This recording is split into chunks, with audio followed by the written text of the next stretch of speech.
بسم اللہ الرحمن الرحیم۔ السلام علیکم۔ نئی ویڈیو میں خوش آمدید۔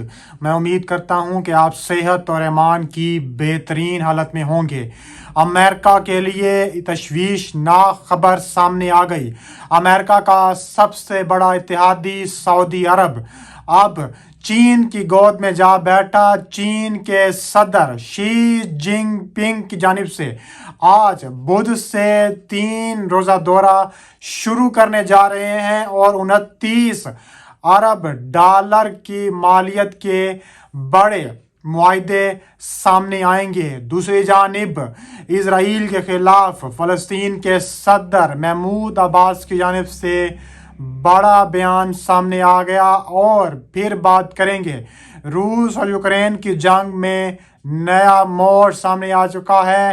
یوکرین کی جانب سے روس پر تباہ کن حملے جاری ہیں۔ 2 فضائی اڈوں پر یوکرینی ڈرونز روس پر ٹوٹ پڑے۔ ویڈیو کی تفصیلات میں آگے بڑھنے سے پہلے ہماری ویڈیو کو لائک کر دیں اور چینل کو سبسکرائب کر کے بیل آئیکن پر ضرور کلک کر دیں۔ ناظرین گرامی، امریکہ کا سب سے بڑا اتحادی سعودی عرب اور اب چین کی جانب سے بڑی خبر سامنے آ چکی ہے۔ چین کے صدر شی جن پنگ کی جانب سے آج دورہ کرنے جا رہے ہیں۔ وہ 3 روزہ دورے میں 29 ارب ڈالرز کے بڑے معاہدے کریں گے۔ تفصیلات کے مطابق اگر دیکھا جائے تو اسی سال صدر جو بائیڈن نے سعودی عرب کا دورہ کیا تھا اور سعودی عرب اور امریکہ کے رشتے جو بائیڈن کے آنے کے بعد اس طرح سے نہیں ہیں جس طرح پہلے تھے۔ جب ڈونلڈ ٹرمپ صدر تھے تو اس وقت جس طرح محمد بن سلمان نے ان کا استقبال کیا تھا اور جس طرح سعودی عرب دھڑا دھڑ ان سے بڑے بڑے معاہدے کر رہا تھا، ان سے ہتھیار خرید رہا تھا، لیکن جب سے جو بائیڈن صدر بنے ہیں سعودی عرب نے امریکہ سے معاہدے ختم کر دیے ہیں، بلکہ سعودی عرب امریکہ کو تو لفٹ ہی نہیں کرا رہا۔ اگر اس خبر کے بارے میں بات کی جائے تو جو شی جن پنگ کا یہ اہم ترین دورہ جو آج سے وہ کرنے جا رہے ہیں اس میں ہر سطح کے معاہدے ہوں گے، جس میں ڈیفینس سے لے کر معیشت کے سدھارنے پر بھی بڑے بڑے معاہدے دیکھنے میں آ رہے ہیں۔ تفصیلات کے مطابق دیکھا جائے تو اس دورے کے موقع پر شاہ سلمان اور شی جن پنگ کی سربراہی میں سعودی چینی سربراہی اجلاس بھی منعقد ہوگا اور اس میں سعودی ولی عہد شہزادہ محمد بن سلمان بھی شریک ہوں گے۔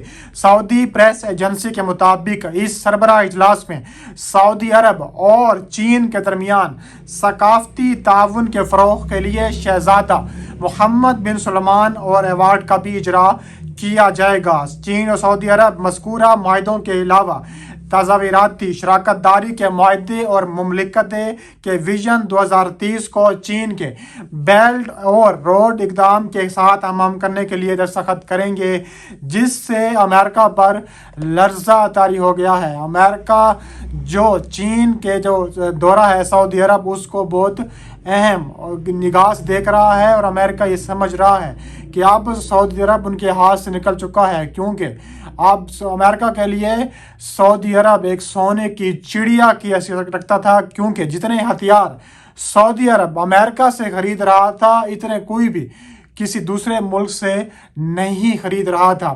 سعودی عرب اتنے ہتھیار خرید رہا تھا کہ آج تک اتنے انڈیا نے روس سے خریدے تھے۔ $100 بلین کے معاہدے جب ڈونلڈ ٹرمپ سعودی عرب آئے تھے اس وقت ہوئے تھے، تو یہ سعودی عرب کے لیے بہت اہم ترین موقع ہے کہ وہ چین کے ساتھ ایک اہم تجارتی معاہدوں پر بھی دستخط کریں اور امریکہ کو پوری دنیا میں اکیلا کر دیں۔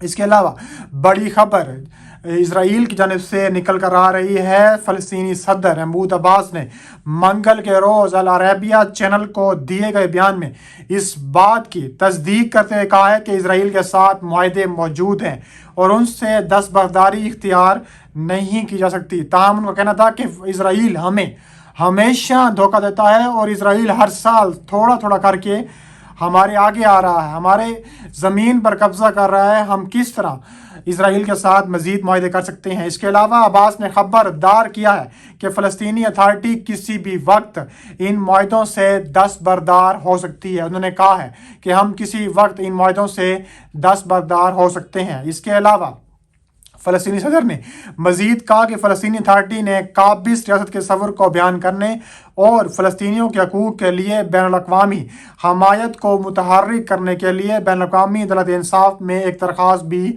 جمع کرائی ہے۔ عباس نے زور دے کر کہا ہے کہ فلسطینی اتھارٹی قائم رہے گی اور ختم نہیں ہوگی۔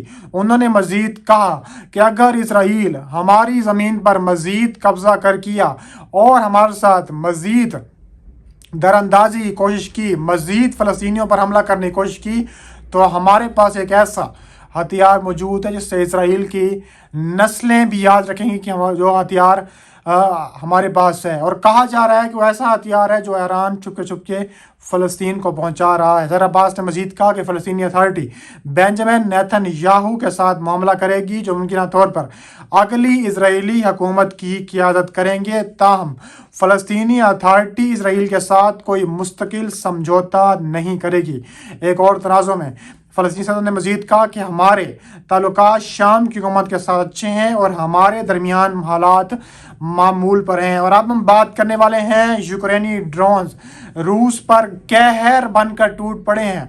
یوکرین جو کہا جا رہا تھا کہ 2 دن میں ختم ہو جائے گا اور روس کی طاقت پوری دنیا دیکھ رہی تھی کہ روس 2 دن میں یوکرین کو ختم کر دے گا، لیکن پچھلے 2 سے 3 مہینوں میں جس طرح یو ٹرن لیا ہے، جس طرح پے بیک کر رہی ہے یوکرین، روس کے لیے سنبھلنا مشکل ہو رہا ہے، کیونکہ اس موسم میں دسمبر میں روس میں اتنی سردی پڑتی ہے، یوکرین میں اتنی سردی پڑتی ہے کہ روس اس سردی کو برداشت نہیں کر سکتا، کیونکہ روس وہ علاقہ ہے جہاں سردی پڑتی ہے، لیکن یوکرین کے مقابلے میں وہاں سردی کم پڑتی ہے، اور جس جگہ جنگ ہو رہی ہے وہاں پر برف کا طوفان آ رہے ہیں، برف ہی برف ہے وہاں پر۔ تو اب کہا جا رہا ہے کہ روس کو بری طرح شکست ہو رہی ہے۔ روسی وزارت دفاع نے اعلان کیا ہے کہ ملک کے مرکز میں واقع 2 روسی فضائی اڈوں پر پیر کو یوکرین کے ڈرونز نے حملہ کر دیا ہے، جس میں 3 روسی فوجی مزید مارے گئے ہیں۔ بیان میں کہا گیا ہے کہ پیر کی صبح کیف حکومت نے سوویت یونین کے ڈیزائن کردہ ڈرون سے ریاضیان کے علاقے میں ایئر بیس اور سراتوف کے علاقے میں اینجلس بیس پر حملے کیے۔ ان حملوں کے نتیجے میں 3 روسی فوجی ہلاک ہو گئے ہیں۔ رپورٹس میں کہا گیا ہے کہ ایک دھماکہ ایک اڈے پر ہوا ہے جس میں جوہری ہتھیار لے جانے کی صلاحیت والے اسٹریٹجک بمبار طیارے موجود تھے، اور ان طیاروں نے یوکرین کے خلاف حملے کا شروع کرنے میں حصہ لیا تھا۔ دوستو اب تک کے لیے اتنا ہی۔ مزید ویڈیوز کے لیے دیکھتے رہیے ہمارا چینل۔ ملتے ہیں اگلی ویڈیو میں۔ اللہ حافظ۔